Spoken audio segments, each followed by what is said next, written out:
Lifestyle is simply learning how to live well. The last of the 5 major pieces. Here's the ultimate challenge of life.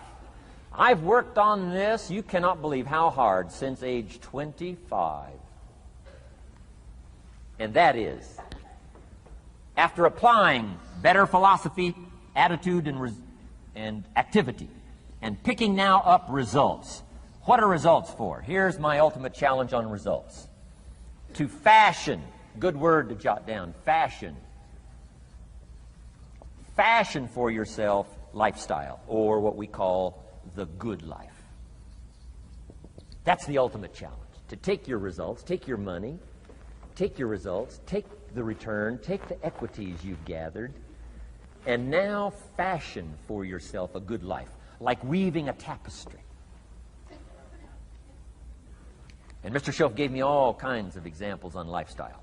He gave me 2 phrases that helped change my life. In case you have to leave early, let me give you these 2 phrases. It'll be worth the price of coming and being here today. Just take these 2 phrases home, in case you have to leave early. Here's number 1. Shoaf said, Mr. Rohn, if you wish to be wealthy, study wealth.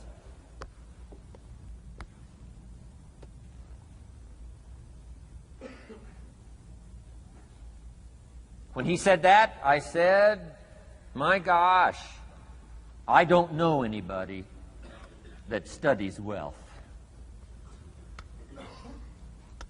Where am I going to learn it?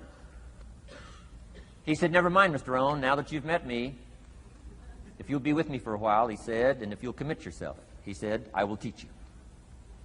And he taught me. He taught me the books.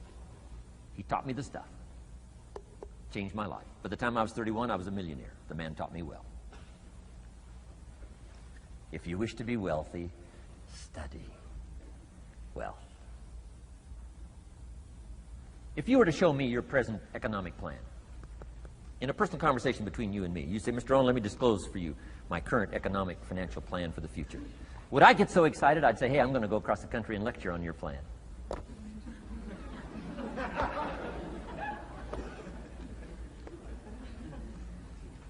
And if the answer is no, Mr. Rohn, you probably wouldn't want to go across the country and lecture on my plan. Here's my question to you. Why not? Why wouldn't you have a superior, powerful financial plan that's taking you to the places you want to go?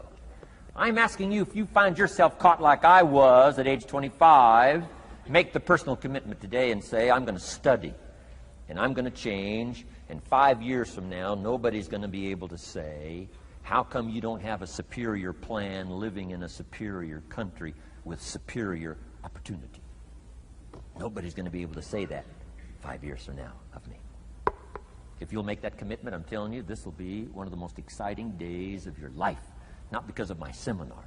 It'll be one of the most exciting days of your life because of your commitment to this simple little process I've outlined for you. Here was the second phrase. Mr. Shoaf said, Mr. Rohn, if you wish to be happy, study happiness. I didn't know happiness was a study. My best hope for happiness at age 25 was to just go through the day with my fingers crossed. Hoping somehow something would make me happy. Shoaf said, no, Mr. Rohn, happiness is not something you postpone. Happiness is not something off in the future. Happiness is something you design. You've got to get the word. Happiness is something you design. Happiness is a study. Happiness is a practice. Happiness is an art. It's not an accident. It's an art. And anybody that wants to can study, practice the art of happy living. Happiness is like culture. Money doesn't make you cultured, but culture is within the grasp of all of us. How much is a book on sophistication in the marketplace? $4,000? No, $40. I'm telling you, in America, everything's available. Everything's within reach. All you have to be is committed to it and make it a study. Culture is a study. Sophistication is a study.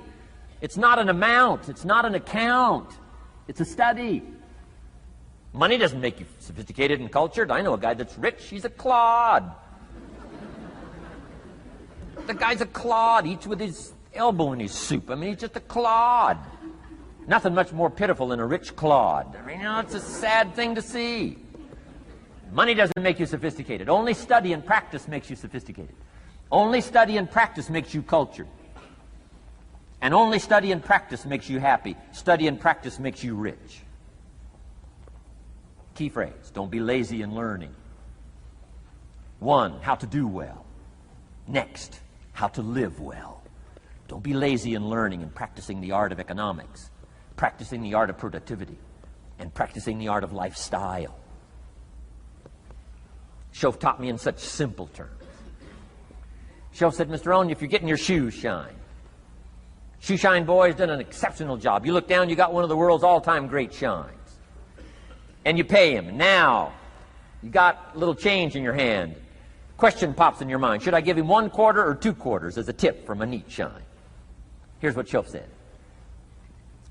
If 2 amounts pop in your mind, always go for the higher amount and become the higher thinking person. That helped change my life. Here's what he said. Become a 2-quarter person. Now, you can tell that was a long time ago when a quarter was a good tip. Now it takes dollars. But just substitute 1992, dollars for quarters. Shoaf said, hey, if you are thinking 1 quarter or 2 quarters, and you say, well, no, I'll just give him 1 quarter. He said, that'll affect you the rest of the day. The rest of the day, you'll look down, see this great shine, you'll say, I got to be really cheap. 1 lousy quarter, tip from a shine. But he said, if you'll go for the 2 quarters, Shoaf said, you can't believe the extra happiness you can buy for just an extra quarter. That's called studying and practicing the art of lifestyle, which means living well. Money doesn't make you happy. Father wads up a $20 bill, throws it at his son, and says, if you need the darn stuff that bad, take it, just get out of my face. How sad, a father with money and no joy. He studied economics, but he never studied joy. I'm asking you to turn that around. Turn that all around. I did a seminar one time, St. Louis, Missouri. When I finished a seminar like this, a man walked up and said, Mr. Rohn, you've really gotten to me. He said, I'm going to change my philosophy, I'm going to change my attitude, I'm going to change my life, I'm going to change everything. He said, you've touched me today. And he said, you'll hear about me. You'll hear my story someday. I said, okay. Right? A lot of people, right, say things. Sure enough, a few months later, I come back to St. Louis, did another seminar. When I finished my seminar, I saw this man come walking up. I didn't remember his name, but he said, I'm sure you'll remember me as the man who said, I'm going to go make some changes. You've touched me today. I said, I do remember you. He said, I'm telling you, things are already happening for me. I cannot believe in just a matter of months. He said, one of the things I decided to change was my relationship with my family. He said, my wife and I have 2 lovely teenage daughters. Parents couldn't ask for any more beautiful, lovely daughters. And he said, I'm the only one that's given him trouble. He said, these daughters of ours have never given us any trouble. He said, I've usually been the one all these years, given all the trouble and all the static. He said, my daughters love to go to the rock concerts, and I'm always giving them trouble. They have to beg me for the money. He said, I don't want you to go. You stay out too late. The music's too loud. You're going to ruin your hearing. You won't be able to hear the rest of your life. And he said, I just get on their case. And he said, they keep begging, keep begging. Finally, when they beg long enough, I say, all right, here's the money. If you have to go that bad, just go. He said, that's how I've been up until now. But he said, after I left your seminar, I decided to change all that, called lifestyle, living well. He said, you won't believe it. Not long ago, I picked up the newspaper, and I saw an advertisement, and I knew my 2 daughters, it was one of their favorite performers, was coming to town. He said, guess what I did? He said, I went down and bought the tickets myself and brought them home, put them in an envelope. And when I saw my daughters later that day, he said, I handed them this envelope, and I said to my 2 lovely daughters, you may not believe it, but inside this envelope are 2 tickets for the upcoming concert. They could not believe. And he also added, you'll be happy to know begging days are over. Now they cannot. He said, now don't open the envelope till you get to the concert. They said, okay. So they go to the concert come concert time, open up the envelope, hand the tickets to the usher. He says, "Follow me." And he starts down front. The girls say, "Hey, hold it, hold it. Something must be wrong." He takes another look. He says, "No, nothing's wrong. Follow me." 10th row, center. Now they cannot leave. 10th row, center. The only tickets they were able ever to beg for was, right, third balcony, can't see. He said, "I stayed up a little late that night. Sure enough, a little after midnight, my 2 daughters come bursting through the front door. One of them lands in my lap. The other one's got her arms around my neck. They're both saying, 'You got to be one of the all-time world's great fathers.'" He said, "Mr. Rohn, you're right. I can't believe." Same money, different father. He said, "I've started making the changes, and I decided to start with my teenagers, my girls." He said, "What a difference it's making in my life." And I'm telling you, you can do that with your lifestyle. You can do it with your sales career. You can do it with your management career.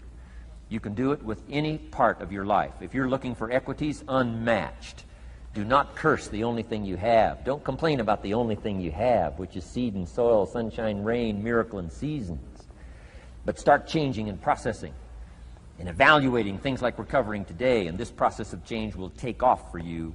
You will not believe what can happen in such a short period.